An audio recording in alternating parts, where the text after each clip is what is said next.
welcome to day 3 of 30 days to a kick butt Etsy shop. If you haven't already, download the workbook, I'll link it below. Today is all about finding your target market. Today is going to be a thinker, so definitely watch this video a few times over if you're still not sure about certain aspects. Let's get into it. So from day 2, you know what niche of product and what kind of Etsy shop that you want.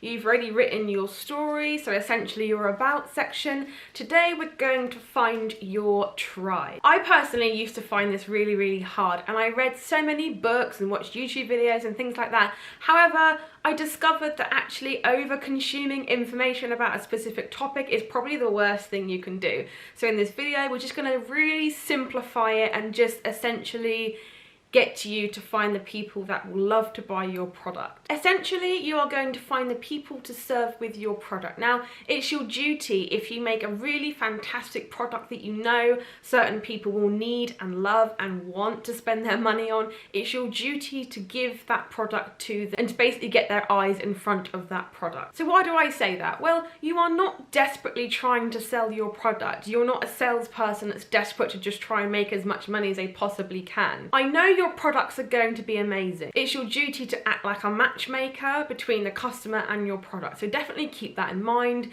Don't think you're being spammy or salesy or anything like that. This is really important to change your mindset when it comes to finding your tribe and making sales, because you're not a salesperson. You know, you're not conning people out of money. If you make a genuinely fantastic handmade product, the customers will be all too glad to spend money on it. So think of this a bit like a dating site. You wouldn't want to make a profile for your friend, let's say, but match her up with someone completely wrong. It's kind of the same for finding your target market. So how do we do this? Well, the first time I make a new Etsy shop or a new product or anything like that, what I do is I think of someone famous that would love my product. It can be easier as human beings to use an analytical brain to kind of analyze other human beings that we know very well, that we see in magazines and things like that. But make sure you analyze them in a constructive way. So think of your product. What kind of famous person would use it? Anyone comes to mind? Let's say that when you think of your bath bombs, you think of someone elegant and sleek.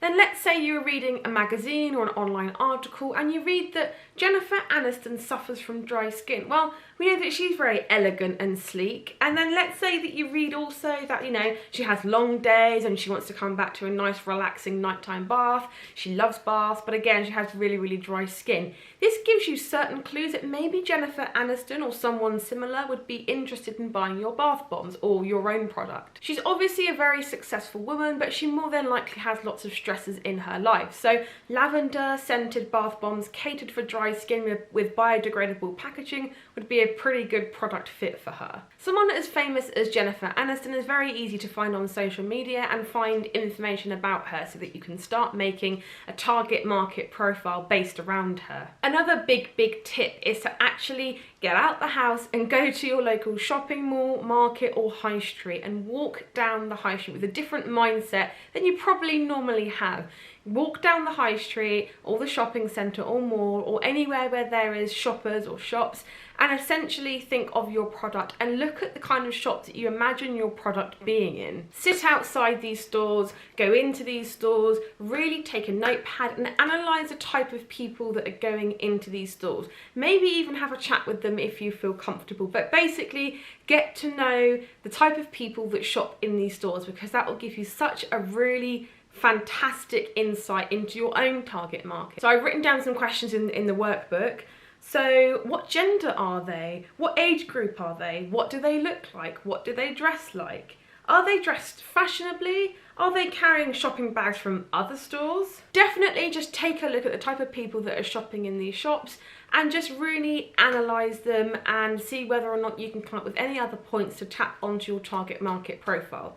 Now, this is a very basic target market profile workflow, but definitely it gives you such a good start. There's nothing stopping you as well going on to similar Etsy shops or online stores and seeing, you know, who follows them on social media. Go into their profiles, explore the people that follow the type of shops that are similar to yours, and then you'll get some really fantastic clues as to who your target market is. Now, a note on target market: please don't try and serve everybody. Make sure that you have a specific niche or a specific type of target market, because at the end of the day, if you're going to try and serve everybody, you're not going to serve anybody. So guys, I hope that helped you out. Subscribe if you haven't already. Click on day 4 if it's uploaded. Go and watch the 30 days to a Kick Butt Etsy shop playlist, and definitely download the workbook and fill it out.